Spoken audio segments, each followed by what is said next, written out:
एक सिरा उसने चमगादड़ के गले में बांध दिया और दूसरा सिरा ट्रक के पीछे बांध दिया और चमगादड़ को चांद की तरफ उड़ा दिया।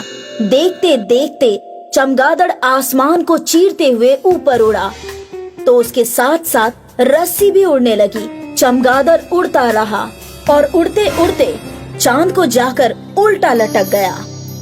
फिर क्या था, खुश होकर मगन ट्रक में बैठ गया और ट्रक को चलाने लगा। ट्रक की ताकत से रस्सी से बंधे चमगादड़ को खींचने लगा, तो चमगादड़ के साथ साथ चांद भी हिलने लगा और देखते देखते चांद जमीन पर आकर गिर गया। मगन झट से ट्रक से उतरा और उसने चांद को उठा लिया। चांद को देखकर मगन बहुत खुश था। चांद चोर चमगादड़, बहुत बहुत शुक्रिया। अब आप जा सकते हैं। मगन ने चमगादड़ को रस्सी से आजाद किया और उड़ा दिया।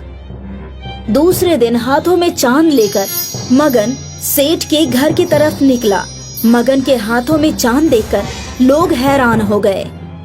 मगन ने सेठ को चांद दिखाया तो सेठ भी हैरान होकर सोचने लगा। लंगूर के हाथ में अंगूर सुना था, लेकिन लंगूर के हाथ में चांद? इस चांद की जगह लंगूर के हाथ में नहीं, मेरे हाथ में है। मैं इसे हथिया कर ही रहूंगा।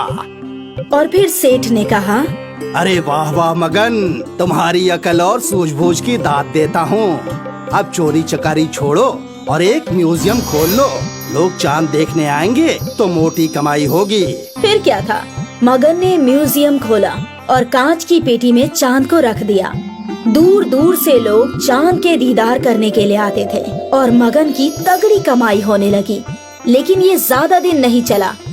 चांद दिन ब दिन छोटा होता चला गया और अमावस की रात में चांद गायब हो गया।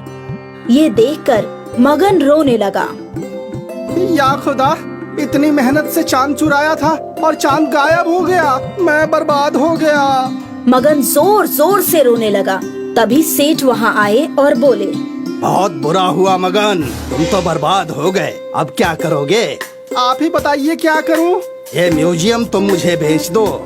हाँ खरीद लो, चांद तो चला गया, अब मुझे इसकी क्या जरूरत, खरीद लो। और फिर सेठ ने चंद रुपए देकर म्यूजियम खरीद लिया और मगन चला गया। कुछ दिन बीते, अमावस का असर खत्म हुआ और पूर्णिमा आने लगी। आहिस्ता आहिस्ता चांद बढ़ने लगा और लोग फिर से चांद देखने आने लगे। इस तरह सेठ मोटी कमाई करने लगा और बेवकूफ मगन फिर से घरों के पिछवाड़े जाकर दीवार तोड़ने लगा।